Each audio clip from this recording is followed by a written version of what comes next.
nome é Carlos Henrique, eu sou pesquisador da Embrapa Café e trabalho junto à Fundação Pro Café aqui em Varginha, na área de melhoramento genético, principalmente desde 2002.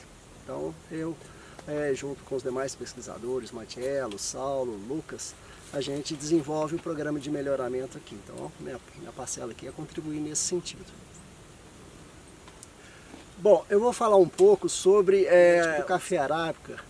Foi iniciado no Brasil.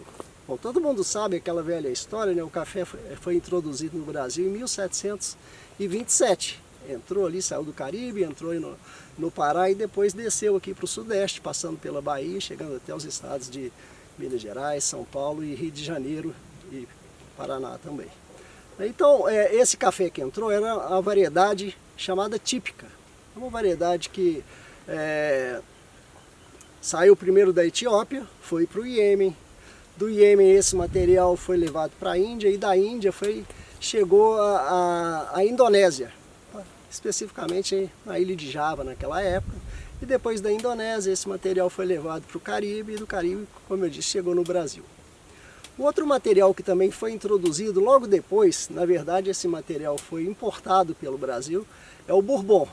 O Bourbon, assim como o típica, que saiu da Etiópia, foi para o Iêmen. Do Iêmen, esse material foi para Ilha Bourbon, hoje é Ilha Reunião, que pertence à França. Então esse material, se não me engano, em 1859, alguma coisa assim, ele foi importado pelo Brasil para ser plantado aqui comercialmente. Então basicamente essas duas cultivares, que são bastante relacionadas até, elas têm quase que a mesma origem genética, elas deram origem a várias outras cultivares que nós temos hoje aqui. Então praticamente todas as cultivares que nós temos no Brasil hoje têm alguma carga genética, tanto de típica quanto de Bourbon. Bom, isso foi sendo cultivado no Brasil aqui, o típica foi cultivado praticamente por 300 anos no Brasil, e isso ajudou muito ao melhoramento genético, porque durante esse cultivo pelos agricultores brasileiros, eles mesmos faziam uma seleção das melhores plantas, ou seja, a cada ano que eles iam fazer uma nova lavoura, eles escolhiam as melhores plantas, né, e selecionavam aquelas sementes e plantavam uma lavoura nova. E com isso, esse material foi ganhando vigor e ganhando produtividade. Então na década de 30, o Instituto Agronômico de Campinas iniciou um programa de melhoramento genético usando esse material, que estava disponível, e começou a fazer várias seleções. Foi daí então que surgiu o Mundo Novo, que basicamente um cruzamento de típica com outro material que também é típica, o Sumatra, que foi importado da ilha de Sumatra também. O Instituto Agronômico de Campinas continuou trabalhando com esse material. Por volta da década de 30, foi encontrado nas divisas dos estados de Minas Gerais com o Espírito Santo, em uma lavoura de Bourbon, plantas de porte baixo. Era uma mutação, que o Bourbon vermelho é uma planta de porte alto, então eles encontraram plantas de porte baixo nessa lavoura.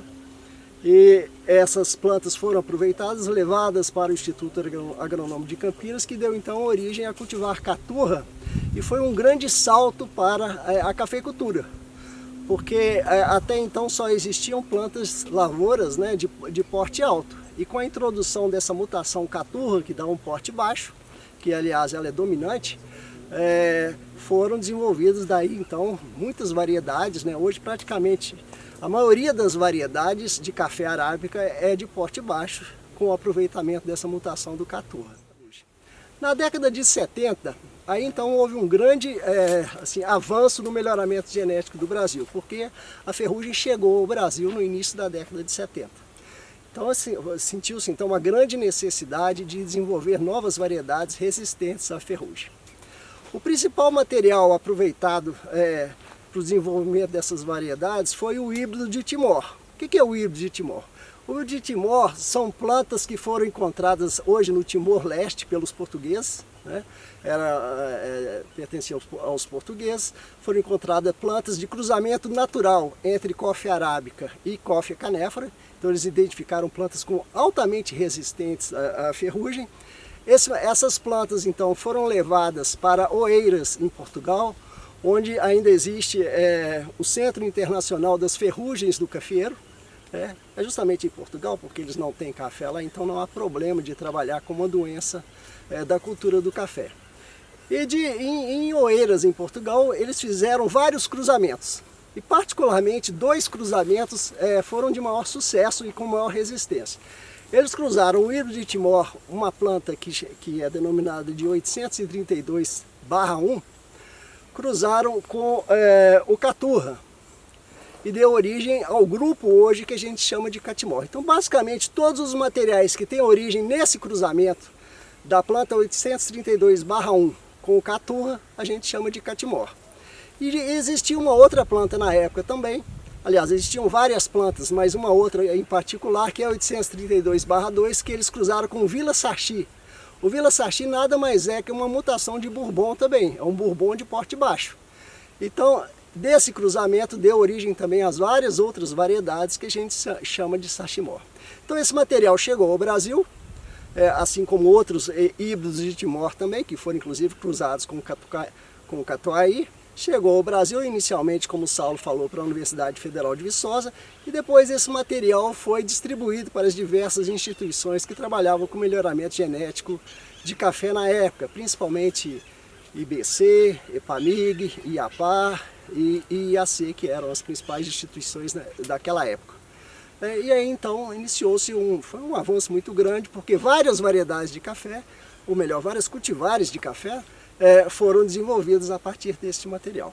Então hoje nós temos cerca de 130 e poucas variedades de café registradas no Registro Nacional de Cultivares do Ministério da Agricultura, e a maior parte deste material, uma boa parte dele, é resistente à ferrugem e tem como origem o híbrido de Timor, que é esse material, e como o Saulo falou, também o Icatu, que é outra fonte de resistência muito interessante.